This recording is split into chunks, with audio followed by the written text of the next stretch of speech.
সিমলা, মানালি না মসুরি, দার্জিলিং, কোনটা? কোনোটাই না। এটা হচ্ছে আমাদের গুড়গাঁওয়ের লেপার্ড ট্রেল।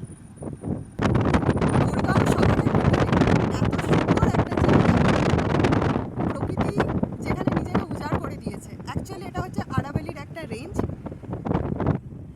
2-3 দিনের ছুটিতে তাই দার্জিলিং বা সিমলা কোথাও নয়, এবার 2 ঘন্টার জন্যই ঘুরে যেতে পারা যায় লেপার্ড ট্রেল। গুড়গাঁওবাসীর সব থেকে সুন্দর বেড়ানোর জায়গা। আর আজকে আমাদের বিজয়া সম্মিলনী, ভারত সেবাশ্রম সংঘে যে দুর্গাপুজো হয়, তো তার বিজয়া সম্মিলনী আজকে আমরা করতে এসেছি লেপার্ড ট্রেলে। একে একে সবাই এসে পৌঁছাচ্ছে, তো ভাবলাম তোমাদেরকে সবাইকে দেখি।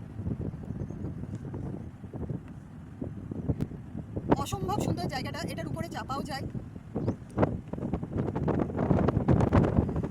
অনেক ক্যাফেও আছে এখানে। এখানেই হ্যাপি পাই নামক একটা ক্যাফেতে আজকে আমরা সবাই এক জায়গায় হয়েছি। তো সবাই বাড়ি থেকে কিছু না কিছু বানিয়ে এনেছি, আর বাকিটা এখান থেকেই অর্ডার দেওয়া হবে। দেখো শুধু জায়গাটা, চারিদিকে পাহাড়ে ঘেরা, আর মধ্যখানে ক্যাফেটা। পুরো একটা মেট্রো শহরের মধ্যে যদি এই রকম একটা পরিবেশ পাওয়া যায়, তাহলে তো কিছু বলারই নেই। এখানে বাচ্চাদেরও খেলার জায়গা করা আছে, আর আমরা যেহেতু অনেকজন ছিলাম আর প্রায় 6 ঘন্টার জন্য বুক করেছিলাম, তো আমাদেরকে একটা সাইড দিয়ে দিয়েছিল। এই যে আমরা সব এই খাবারগুলো বাড়ি থেকে সবাই এক একটা করে বানিয়ে নিয়ে এসেছিলাম, আর বাকিটা সেখান থেকেই অর্ডার দিয়েছিলাম। তো চলো তোমাদেরকে একবার মেনুটা দেখিয়ে দিই।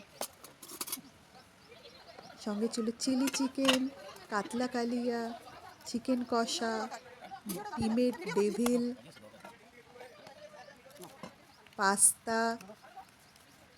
আর আমাদের সাথে যেহেতু 2-3টে ফ্যামিলি ছিল যারা টোটালি ভেজ খায়, তো তাদের জন্য ভেজেরও ব্যবস্থা ছিল। এদিকে ছিল মালপোয়া, আর ভেজ পাস্তাও ছিল, ছোলে ছিল, আর ছিল বাটার পানির, আর স্যালাড তো থাকেই। আর ওখান থেকেই সঙ্গে রুটি, ভাত, ফ্রেঞ্চ ফ্রাইজ, বাচ্চাদের জন্য আরও কিছু কিছু খাবার, এগুলো সব অর্ডার দেওয়া হয়েছিল। তো যাওয়ার সাথে সাথেই আমরা খাওয়া দাওয়া শুরু করে দিয়েছিলাম। আর এদিকে দেখো ছেলেদের পার্টি চলছিল, সেটাও আবার আলাদা আরেকটা সাইড আছে যেখানে বসে তারা খাবার দাবার খেতে পারে, এনজয় করতে পারে। ক্যাফের প্রপার্টিটা বিশাল বড় আর ভীষণ সুন্দর।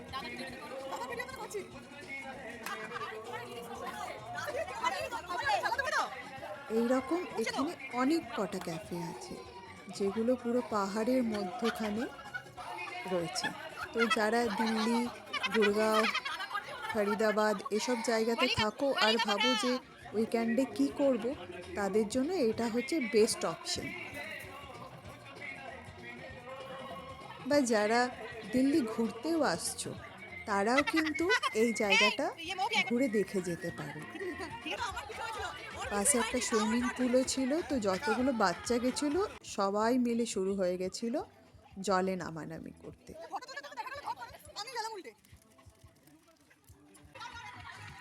তো সেখানে বসে অনেক ফটোশ্যুট করা হলো। তো বাচ্চাগুলোকে নামতে দেওয়া হয়নি, কারণ সুইমিং পুলে নামার জন্য এক্সট্রা করে চার্জ লাগে। আর আমরা যেহেতু আগে থেকে এটা জানতাম না, তাই আমরা বাচ্চাদের জন্য ড্রেসও নিয়ে যাইনি। তা করতে করতে একটা বাচ্চা মেয়ে কিন্তু পড়েও গেছিলো, তো তাকে যা হোক ওঠানো হলো। আর একজনের কাছে ড্রেস ছিল, তো তাই চেঞ্জ করে দেওয়া হলো। আর এইদিকে কটেজ আছে, যারা হয়তো রাত্রেবেলায় ভাবছো যে এখানেই থাকবো, এত মনোরম পরিবেশের মধ্যে একটা রাত কাটাবো, তো তাদের জন্য ব্যবস্থা আছে। আমরা থাকতে থাকতে ওখানে আরও অনেকে এসেছিল, যারা হয়তো ফ্যামিলি নিয়ে এসে লাঞ্চ করে, বা কিছুক্ষণ এসে স্ন্যাক্স চা খেয়ে যায়, আশেপাশে জায়গাটা ঘুরে দেখে। এই প্রপার্টিটার পিছন দিকে একদম ফাঁকা জায়গা ছিল, তো ভাবলাম সেদিকটাও গিয়ে ঘুরে আসি। গিয়ে দেখছি আমাদের সঙ্গে যত দাদারা গেছিলো সবাই সেদিকে ক্রিকেট খেলছে, ফুটবল খেলছে। খালি একবার জায়গাটা দেখো, গুরগাঁওয়ের মতন শহরে বা দিল্লি গুরগাঁওয়ের মতন মেট্রো জায়গাতে এত সুন্দর যে পরিবেশ পাওয়া যেতে পারে, এত খোলামেলা, চারিদিকে পাহাড়ে ঘেরা, না আসলে কিন্তু বুঝতেই পারবে না।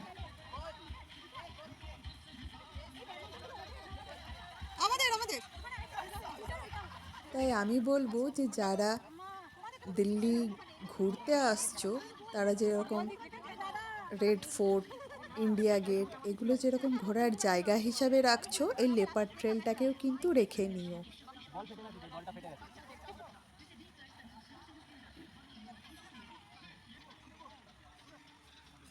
আর এটা ছিল আমাদের টিমের সব থেকে ছোট মেম্বার, যে শুধু দিদিদের কোলে কোলেই ঘুরছিল, আর দিদিরাও তাকে নিয়ে ভীষণ আনন্দ করছিল।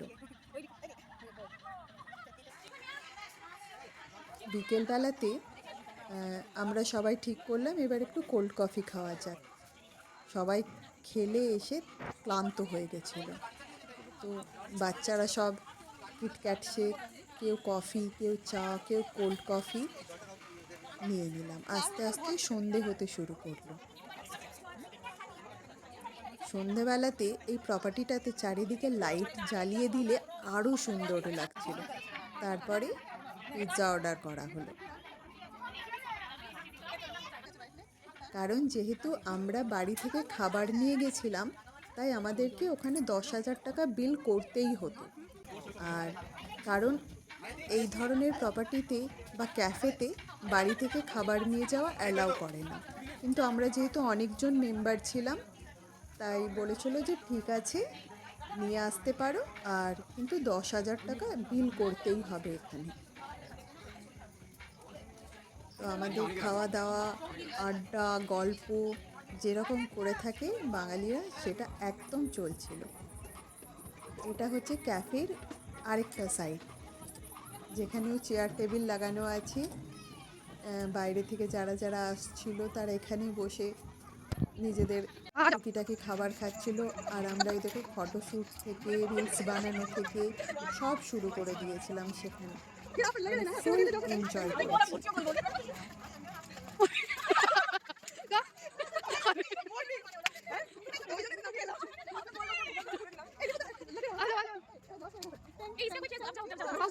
এবার সন্ধে 8টা বেজে গেছে আর আমাদের বাড়ি যাওয়ার পালা। তাই সবাই একে একে করে যা যা জিনিসপত্র আনা হয়েছিল সব প্যাক করে সবাই এবার বাড়ি যাচ্ছি। সন্ধেবেলায় ক্যাফেটা এত সুন্দর লাগছিল যে কিছু বলার নেই, চারিদিকে লাইট আর লাইট। তো কিচ্ছু করার নেই, সারাটা দিন খুব আনন্দ করে কাটানো হলো। এবার হচ্ছে আমাদের বাড়ি যাওয়ার পালা।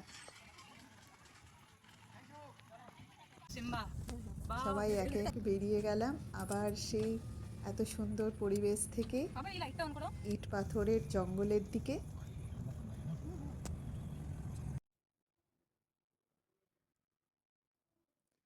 অনেক ফটো, অনেক স্মৃতি, অনেক আনন্দ বুকের মধ্য নিয়ে আমরা এই গাছ পাহাড়ের জঙ্গল থেকে বেরিয়ে আবার নিজেদের ডেলি লাইফে ফিরে এলাম।